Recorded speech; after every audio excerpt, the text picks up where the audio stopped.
Hello, everyone. Jason Hagholm here, and I am joined once again, as always, for another edition of Jason and the Gentleman with my co-host, the gentleman of mixed martial arts, the gentleman Josh Hill. Josh, how are you doing, my man? I'm good, man. I'm good. Just hanging out, and I'm having one of these bubbly drinks here. Have you ever had one of these? I have had a bubbly. I don't think I've had that flavor. That looks No. orangey, peachy, mangoey. Orange, yeah. I hate like sparkling water, but I actually kind of like these, man. They're kind of growing on me. Yeah, they're not too bad. I've had the red can and the green can, so they're not bad. And there's nothing wrong with a little bit of the bubbly as we Yeah, get towards the end of 2020, and some other bubbly will be popped in a couple of weeks, and that'll be exciting with changes going on. But sticking on with what we previewed last weekend was the exciting UFC 256 show, and we thought it would be a really good pay-per-view, and then it went out and exceeded any expectations that most people had, especially with the main event between Deiveson Figueiredo and Brandon Moreno, an all-time instant classic fight in my opinion. Finally, the flyweight division had that fight that really cemented them, but first of all, Josh, what did you think of the fight? Because we all know it was awesome, but let's get your take on it. yeah. I was surprised. My prediction was Figueredo in the first or second, first half of the second round, or I picked Moreno by decision. So ended up being wrong. But the biggest thing that surprised me was Figueredo, his cardio to be able to push 5 rounds like that. Because when he throws with a lot of power, and that takes a lot of juice. And also, he's a big flyweight, so I was wondering how the weight cut would affect him. I think it benefited him because of the quick turnaround. So you didn't have a lot of time to kind of bulk up and get too big in between fights. So I wasn't surprised by Moreno's toughness, but I mean, it was very, very impressive, and the kid's just so durable. But yeah, man, that was a good fight. It was really good. When it was going to the scorecards, I kind of picked a draw because I thought that point deduction might have something to do with it, and it ended up being, majority draw.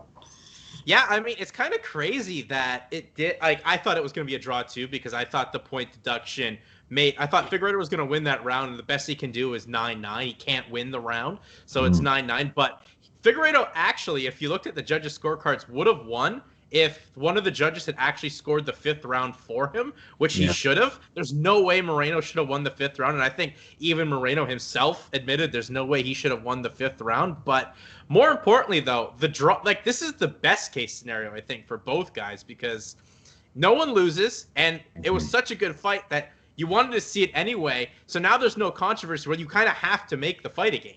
Yeah, I think it's I think the UFC is probably very happy with that because, you got to have a draw, and now you get to run it back and do it again and try to get a clear-cut winner. Usually they never live up to the first fight, but sometimes it might, lightning might strike twice, and you get another crazy, war like that one. Yeah, I mean, I just thought for myself as I was watching the fight, like that fourth round in particular was just like awe-inspiring. Like Moreno's idol is Julio Cesar Chavez, and that was something like straight out of a '80s Chavez fight where he's dictating, then he's taking the punishment back and forth. And I was like, that to me was solidified, in my opinion, was the round of the year in mixed martial arts. Like, I don't think anything's going to be better, especially with the stakes and what was on the line for a championship. But like, finally, the flyweights have that official stamp in the UFC with an amazing fight. Like, they've had great champions, they've had competitive technical fights, but I don't think they've had anything like that in the UFC. Yeah, I mean that's good for any division, a fight like that, but especially for the flyweights where for some reason it was on the verge of extinction, not too long ago. So to see that happen, just draws more eyes to that division, and maybe a little bit more respect to it because I feel it just doesn't get appreciated as much. I don't know why, just maybe because the guys are small, but I find it so exciting, and that's why I love watching the smaller. I mean, again, I'm biased, but I love watching the smaller guys just because a lot of the times they have to be so much more technical. They can't rely so much on that power because they don't have the size behind it. So when you see guys, lighting guys up and knocking guys out at a lightweight class, it shows that they're using all that technique properly. Yeah, I just thought like as well, like they're very technical, but this was a fight where they're also like, screw that technique. Yeah. We're just gonna throw everything that we have in our ounce. And I mean, that's the type of fight that a casual is just gonna sit down and be like amazing and draws them in and whatnot. But Yeah. the one point I want to ask you about in the third round where Figueredo low blowed Moreno, did you think that should be a point deduction? I didn't think so, to be honest. I mean, there was no, illegal strike before that. There was no warning. I mean, yeah, it was a good shot right in the dick, but it looked like it was a punt right up the middle. I think he was going for like that body teep but he just kind of stepped in too close. But yeah, I don't know, man. I wouldn't have given a point. I would, that would have been a warning, of course. But it depends how they do it, man. Because like, it's hard. As if in my mind as a fighter, I'm like, okay, I got a free shot because I'm gonna get a warning, right? But then something like that happens and you got a point taken away. But sometimes, man, it's just like you go for the inside leg kick or a kick like that, and it's just so easy to hit a guy in the nuts, and they might move into it or whatnot. So it's kind of that gray area where it's not really, it just kind of depends on the ref and the commission, I guess. Yeah, I mean, it's Jason Herzog was the ref, and I think And he's Jason's one of usually the really best. good. Yeah. Yeah. I think he's one of the best. So I wasn't too offended with it. And like, I guess just how impactful that could have been in the fight. Like that could have been stopped. And I guess it could have been a no contest or Figueredo or Moreno wins by like disqualification who won. Like that's not a result you want. Like good. I was honestly surprised how quickly Moreno got up because I thought he was going to take the full 5 and maybe the doctor would have stopped it or something. So credit to the toughness of Moreno because I think everyone that saw that kick with all of Figueredo's piggies going all the way home on him there, like it was not a good time. But you know what? I'm more in favor, I guess, of maybe a point deduction like that because it just gets that kind of it was an accident for sure, but it gets maybe you having to pay more attention to where your shots land. Yeah, 100% for sure. It's just like I said, it's tough, man, because like especially when you're kicking like to the body, a lot of the guys like to, especially long guys, like to throw that, the kind of the cheap style or toe stabs to the body or the inside leg kicks. And especially when it's a southpaw versus orthodox, when you're kicking that inside leg, it's so easy to slip up and hit, or if he moves into it, or, you know what I mean? So every time that happens, if a point gets deducted, it's gonna cause a lot of shit in fights, right? So, I mean, a guy could be up every round beating the shit out of the guy, and he could hit him twice, what I mean? Then that's get 2 points taken away, and then end up, maybe a draw or whatnot. But it's just it's a weird area that's kind of, I don't know if there is a right answer. Yeah, I think it's what it's come down to is just like I guess the ref's interpretation or something. But I was okay with it. I mean, it kind of did work out in the long run here, and more was the draw because one judge didn't know how to score the last round of a fight. But overall though, Josh, what do you think of Figueiredo's performance? Considering we found out that like 24 hours before this, he was in the hospital up until 2 a.m. with a severe stomach infection. Like that just to me makes his performance like even more myth appreciative. Yeah, I mean, what was it? Just like he had a stomach? I'm not sure. I guess maybe it was from cutting too much of that weight in such a short amount of time that his stomach had a real negative reaction to it. I mean, I was impressed with it. I thought he'd be more of just a front runner and then fade, and especially when you see Moreno kind of still in there after hitting some probably his best shots. I thought maybe that might kind of chop down at his will a bit and his spirit, and eventually you might see him kind of fade off and Moreno take him over and either win a decision or finish him later. But he didn't, man. He held in there, and like I said, he throws a lot of power shots. So to be able to do that for 25 minutes, that's obviously you see later some of the technique goes out the window when you're throwing heavy like that, right? Just no matter what, everybody gets tired, even the best guys in the world. So I was impressed, man. I was too. I was impressed with Moreno as well because he was able to push the pace and fight back and take some of those insane, powerful shots that did land. But this division, as we talked about, so interesting. And there's a guy like Cody Garbrandt who was gonna fight the winner. Now Cody's either gonna be on hold or whatnot. If he wants to fight at flyweight, which it seems like that's the natural progression, they got to get Cody someone else in there, like I guess maybe a Brandon Royval, someone like that, because Cody can't just continue to wait because that fight now is going to be a rematch. Yeah, and those guys went to war, so that's going to be a while. So I would assume they probably won't fight again until like springtime, at least. So Yeah, and I mean, I'm not a matchmaker, but if I was gonna do it, I'd pick Cody. Put him up there against somebody that is, like Royval or uh, Perez, Yep. or somebody kind of like that, or amongst that top of the division, just to get him in there and get one solid win. Hopefully, I mean, those are tough fights, but one solid win, then he'd be the clear cut number one contender to fight the winner. Yeah, so that was the picture of the flyweight division, but I mean this card had other great stuff on it, including the co-main event where Charles Olivera, who's been in the UFC like 10 years, finally had himself that fight defining performance where he just dismantled and manhandled Tony Mhm. Ferguson. Yeah, this one I was really excited for because these guys are like mirror images of each other. They look alike. They're very very similar in their styles. They both got crazy jiu-jitsu. Their striking is very good, unorthodox. Both like I would say their weakest points in their games is both their wrestling. So that's why I thought this would make a really interesting fight. But yeah, I did not expect it to be that one-sided. To be honest, I picked Tony to win. But I knew it would be a tough fight. I thought Oliveira would probably win the first round, and then Tony would take over just because he's a cardio freak, and Oliveira has in the past had tendency to kind of fade. But he did, man. He just he kind of controlled that whole fight from start to finish, and that's an impressive feat. I don't know if just Oliveira had a great night or if Tony had a shitty night, but or both. But he looked good. Well, obviously, I mean, Oliveira is now totally in the mix. Like he could potentially be the next guy to fight the winner of Poirier, McGregor, or whatnot. But I mean, what a performance from him! Like this is a guy that, as I mentioned, he's won now 8 in a row. And beat your Guidas. He's beaten Kevin Lee. Like he's beaten some tough competition, and finally he's got the respect he deserves. Like he's just improved everywhere. We saw how good he was on the ground as he nearly submitted Ferguson. If he had maybe 10 more seconds, he would have. I don't But even I think mean, 10 more seconds, maybe, 3 or 4, to be honest. Yeah. I mean, Tony's a crazy freak, and he probably just would have let his arm snap, but yeah. that was tight, man. That was insane. Like I was just more impressed with, like we know how good he is on the ground, but I didn't expect him to make it like that transition to the armbar that easy. Yeah, that was super super nice. Even the transition to the triangle choke was beautiful too. Just he's slick, man. He's slick on the ground, and to do that to a guy like Tony is impressive.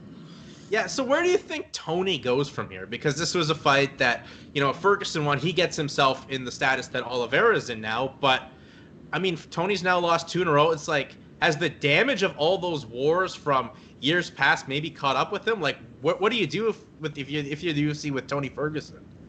I still think he's a top dog, to be honest. A lot of people like, oh, Tony's done. We wrote him off. You know what I mean? Like, I hate seeing that shit. The guy was on a 13-fight win streak until he ran into Gaethje, and Gaethje gave him a beating, but he took it like a champ. And Gaethje's number 1 or 2 or 3 guy in the world, and then a guy like Oliveira, same thing. Just Oliveira's good, man. So I put him still at the top of that division. I love to see him in a fight with like, maybe like a Paul Felder or something like that. That'd be pretty cool. So I'm definitely not writing off Ferguson yet. I think, is he in the, he's on the back nine of his career? Yeah, but he's still, I think, one of the top guys and very, very dangerous for anybody in the world.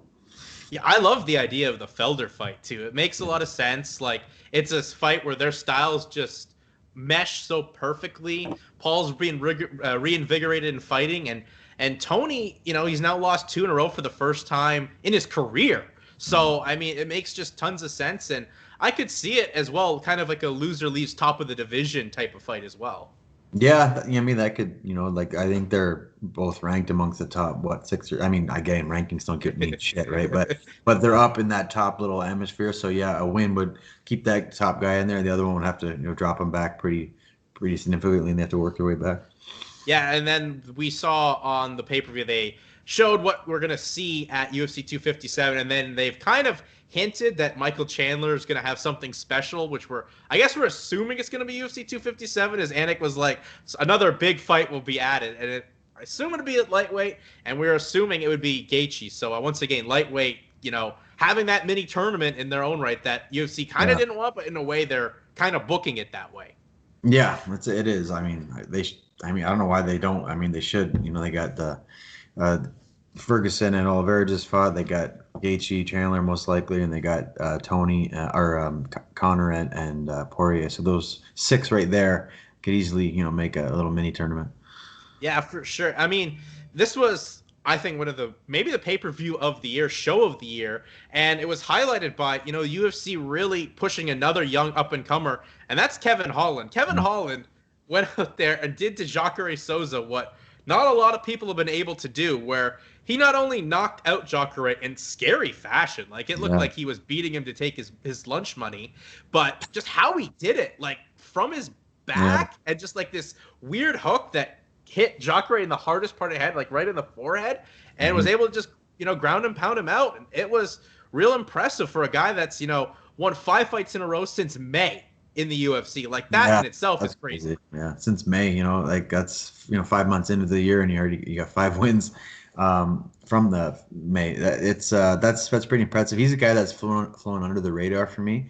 I didn't really kind of have much of a following with him, and I've seen some bits and pieces here, but yeah, man.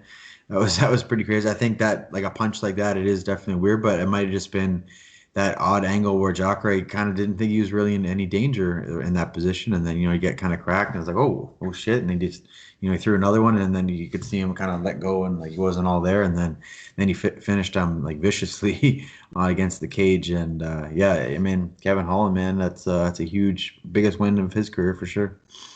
Yeah, I mean, just think, Kevin Holland was supposed to fight on the previous weekend's card against Jack Hermanson until he got COVID. So they pushed his fight off to this UFC 256 pay-per-view. So, I mean, middleweight, Josh, this was a division that, 10 years ago plus was, or, 15 years ago actually now, was like the division in the UFC. Anderson Silva and all those run of guys he fought against. Middleweight starting to pick themselves back up again, and Kevin Holland's at the forefront. Like, there's so many options. Like, he called out Khamzat Chimaev to fight him next weekend, or for this upcoming weekend. Like, he's still ready to fight. That's awesome, man. This guy's probably like you said, they were saying for the UFC, him and Figareto for the 2 fighters of the year, just of what they've done so far, and I can't really argue that the guy's gone 5-0 and. I think, yeah, man, that's definitely a big win, but another win, like a big name, like a Jacare or somebody up in those ranks. I'm trying to think of somebody else at middleweight that's like, I mean, I don't think you're going to put him in there against a Whitaker yet or a Costa, but I think one more win to a guy just below that would propel him into that top tier. Do you maybe give him a Marvin Vettori who fought the previous week? Like, that seems kind of maybe a little logical right now. 2 guys that just won, were kind of in a way their paths crossed, and now they'd actually get to go in there. I mean, because Kevin doesn't seem like he cares. Like, he fought Thiago Santos at light heavyweight. So, I mean, this is a guy that doesn't care. And I just think it's great. I thought the piece they did on him, unlike he fought in the Contender Series, Dana didn't like him because he talked too much. And so they didn't sign him. Then they needed a replacement for Thiago Santos last year. That's why they brought him in. And now, he's just been on this run. And it's great to see, some fresh up-and-comers, making their way through here in the sport, especially at the UFC at this level. Yeah, that's good, man. It's just showing the evolution of it. And all these, younger guys are coming in now and making names. And it's like, what was that last guy a week or 2 ago? Hill. Jamal, yeah. Yeah, he's another one that that a big win over a big name. So you can see these guys kind of setting prey to the guys that already are more established, and they're kind of making their case now if they're here to stay. Yeah, and another guy that did that is Cyril Gane, the French heavyweight who got Junior Dos Santos out of there pretty quickly, in the second round. And I thought Gane looked great. I mean, this guy in his first professional MMA fight won the TKO heavyweight title. So he's kind of been put in this pedestal from, his first fight to now. He's only been, involved in MMA for 2 years, and you beat a former UFC heavyweight champion like that. I thought that was really impressive. I know Junior was upset, thought it was maybe a shot to the back of the head, but it was, to me, I thought it was more Junior turning. But, Gane is a guy that could beat anyone in the top, 10 in the UFC heavyweight division, I think. Yeah, I knew this was going to be a bad fight for JDS. I just stylistically wasn't good. I remember seeing Gane like live on the TKO cards when we fought there, and I just knew that guy was going to be something something special just because, man, the way he moves and his athleticism and his, he moves like he's a lightweight, for a big heavyweight, and he's so athletic, and I think he's gonna be problems for that division, and I think you'll see him amongst that top, 2, 3, 4 very, very soon. Plus, that country, France, they're just pumping out some solid talent. Like, we know of Gane.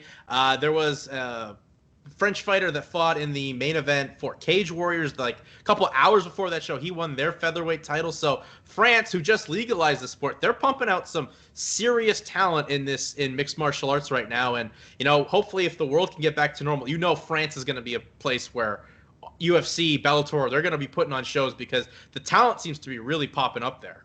Yeah, they got a lot of guys, man. And like, just imagine, all that time training there and not being able to fight in your own country, right? So Bellator did the show there, and you're going to see many, many more, I think, in the next coming years once all this bullshit settles. I think it'll be a hotbed for a little while.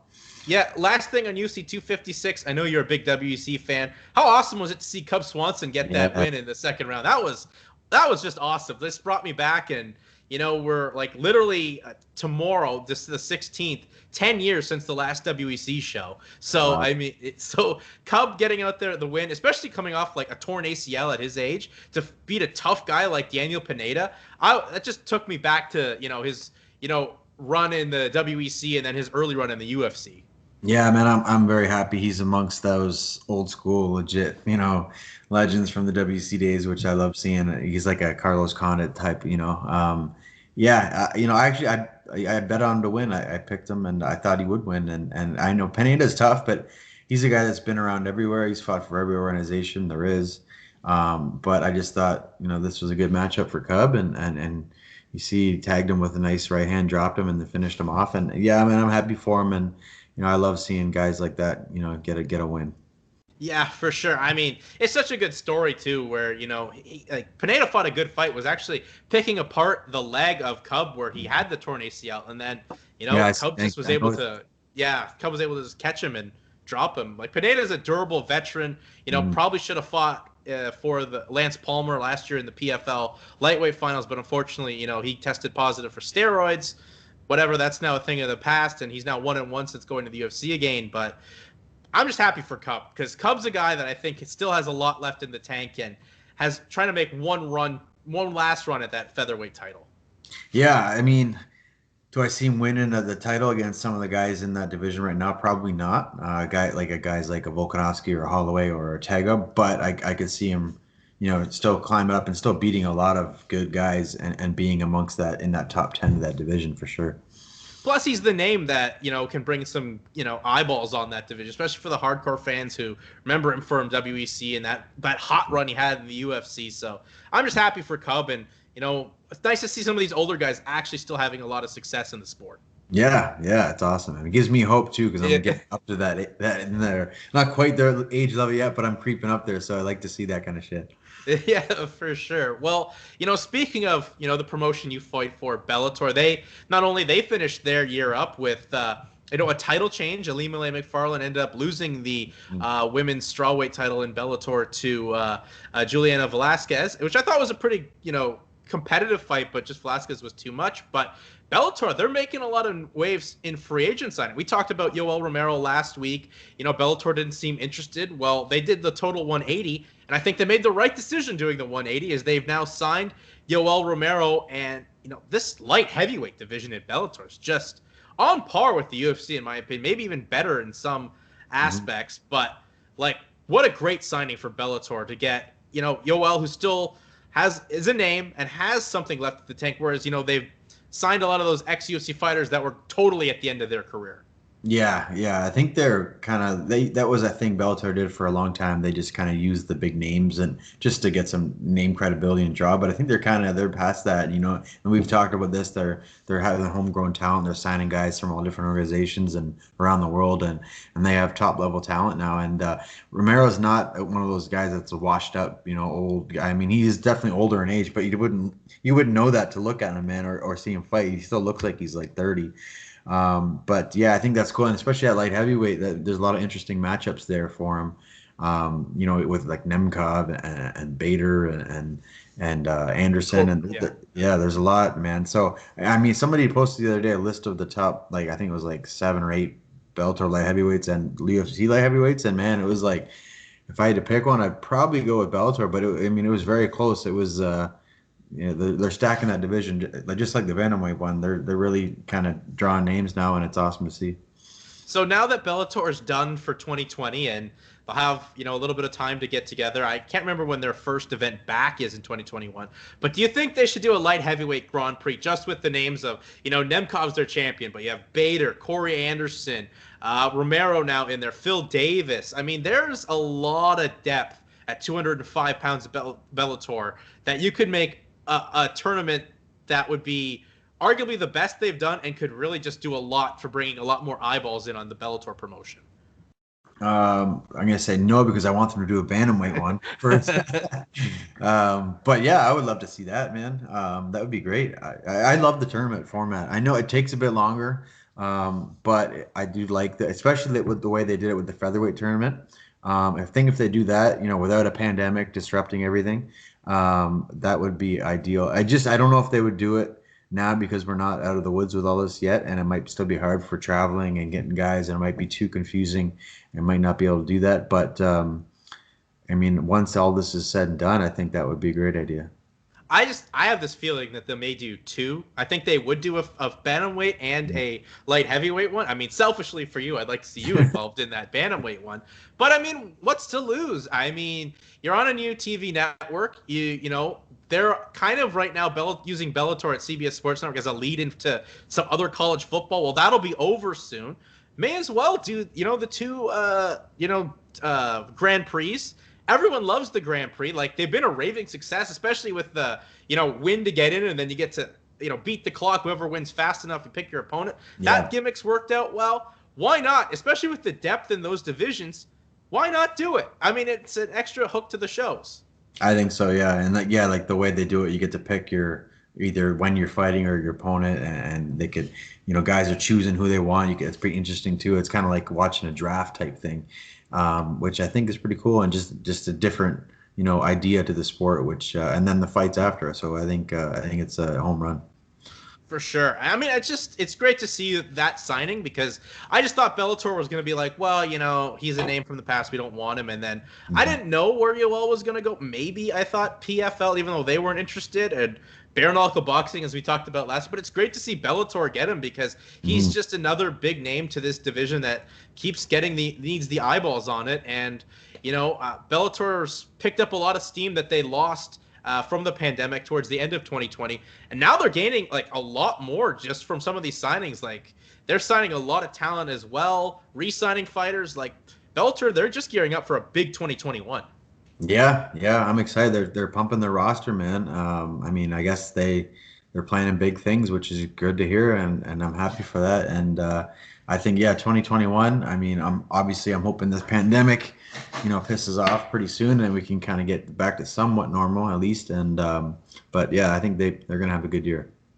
What do you think though? Because they're no longer available on DAZN in Canada, so they've kind of cut north of the border out, which is unfortunate. I know CBS Sports Network is available on some cable carriers like a Cogeco and a Bell, but you're cutting out a big portion that doesn't have that. And if you don't have DAZN, like, you don't want to make your fans or MMA fans have to pick the illegal option, but you're going to push them that way. Hopefully Bellator can find a way to be, back on DAZN or in some form in more homes in Canada, because the promotions, signing all this talent, they're putting on these great fights, but a lot of people north of the border can't watch them. Yeah, I mean, to be honest, I don't know any. I'd never have DAZN or any of that kind of shit. I got a box, and everything's on there for me, and that's cool. But yeah, I agree, because a lot of people, there's the regular cables, they don't have CBS Sports in Canada, right? And then now they're not on DAZN, so it does make things difficult. The YouTube prelims is great, because everybody can watch that anywhere. But yeah, it would be nice to have something for the Canadian fans. I don't know what that would be, if it would be on a Sportsnet or something like that. I know the UFC does TSN, so they probably wouldn't allow that. So I don't know, but something like that would be good for the Canadian fans.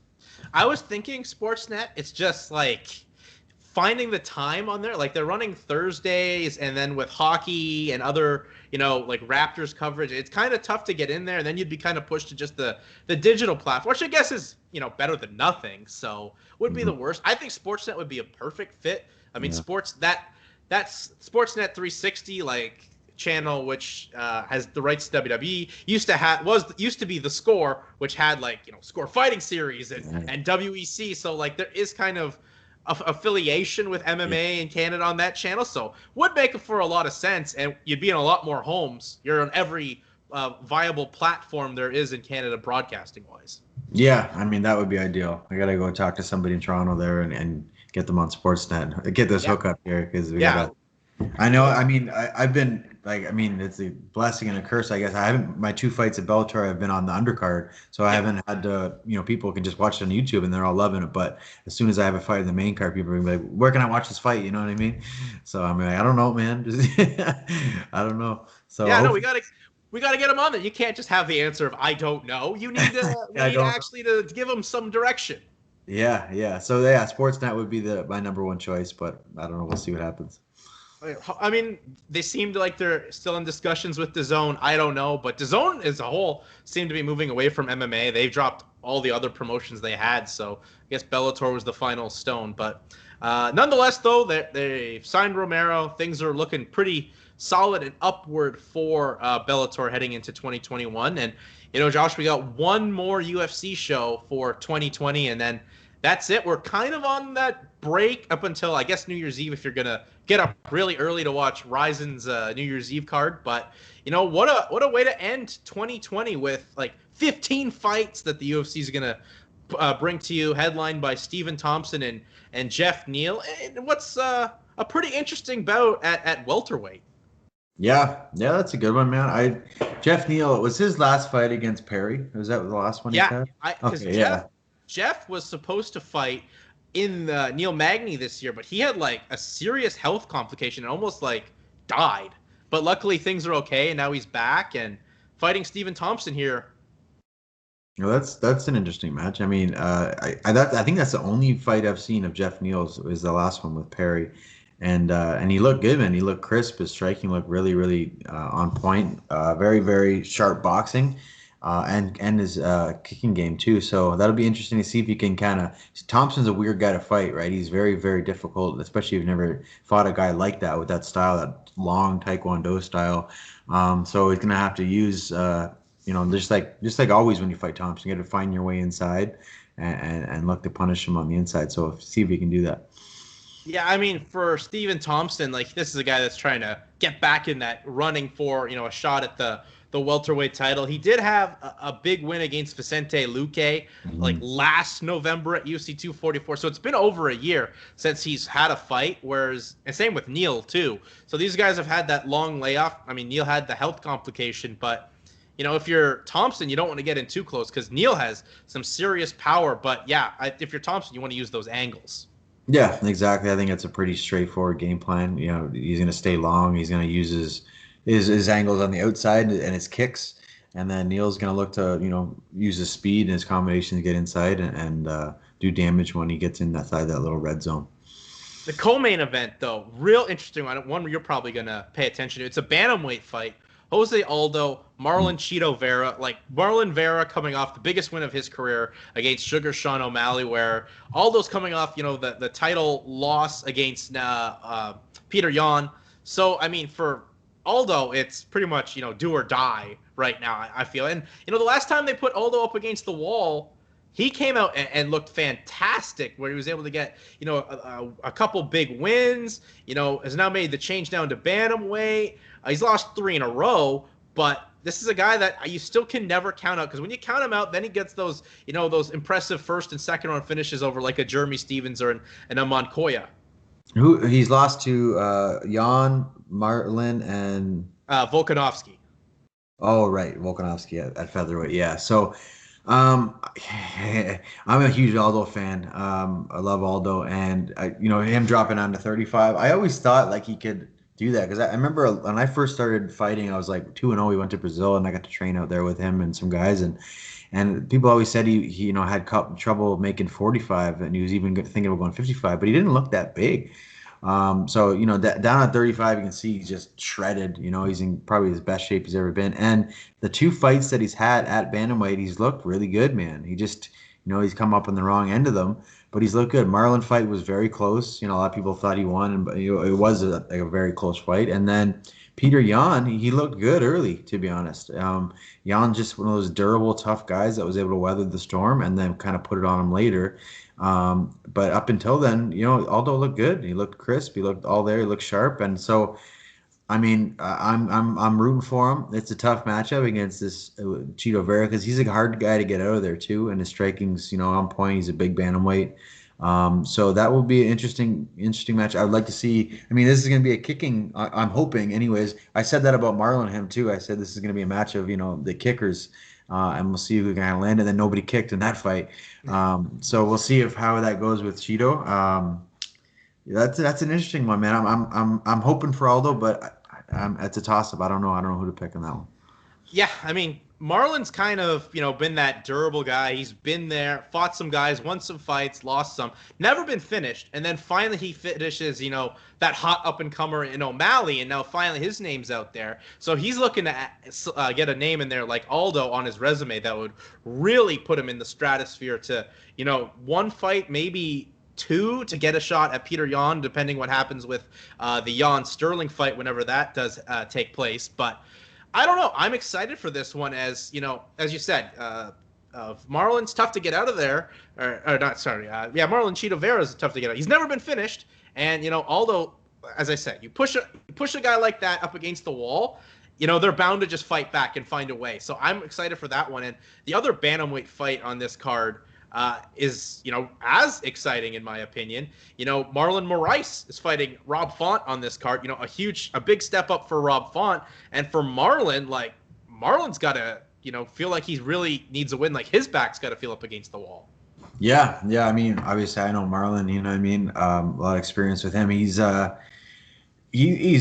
the best in that division, up in that top for sure. He's had he lost to Sandhagen, which I thought that stoppage was early, to be honest, in that fight. I'm not saying he would have won that one, but I just definitely thought it was an early stoppage. But and then who did he lose to before that? Well, he beat Aldo by the split decision, but then he lost the title fight against Cejudo. Okay, right, yeah. And yeah, the Cejudo fight for the title, that's a fight that he was shit kicking Cejudo. And I'm like, oh my God, I don't think this guy's gonna be able to last. Like, his legs are gonna come off, and then he just kind of weathered the storm. And Marlon, I think, just had an adrenaline dump and unloaded his gas tank too early, and just the fatigue set in, and Cejudo took advantage and finished him off. And then, like I said, the Aldo one was a very close fight, a good fight back and forth, and then lost to Sandhagen, who is probably number 3 guy in the division right now. But yeah, this is definitely a dangerous fight, though. Rob Font, no joke. Very durable guy, good striking. Marlon's got to be on this, A game to get the win in this one. So it's an interesting fight, and it's a huge step up for Rob Font. So it's a win over Marlon would be huge for him. Yeah, Font's coming off 2 wins in a row over, Sergio Pettis, who doesn't even fight in the UFC anymore. He's with Bellator now, and Ricky Simon. So, those are durable guys and competitive, but no one like, Marlon Moraes, who's, been a champion elsewhere, and, would have fought Peter Yan, actually, if the pandemic hadn't been a thing. So, for Marlon, you got to feel, if I get this win, I'm getting in that hunt, because I've already beat the guy that Jan's going to fight for the title, and I did it super quick a couple of years ago. So for Marlon, this division's such a toss-up, right? One big performance, and you could be next in line for a title shot. Yeah, I could definitely see that happen. I could see if Marlon Vera wins and if Marlon Moraes wins, they could do a Marlon type fight possibly, and then winner could maybe advance to a either a title shot or very close to it. And that would make a lot of sense, because I know Marlon. We all know the Brazilians and how big they are, but with Marlon Vera being from Ecuador, that's another South American type country like that. You get those kind of rivalries building, then you're building the sport in a whole new market and a whole new continent. Yeah, man. That's you don't have a lot from Ecuador, right? In this, obviously Brazil is, it's filled with Brazilians. It's the sport, but yeah, that'd be cool, like a little South American battle right down there.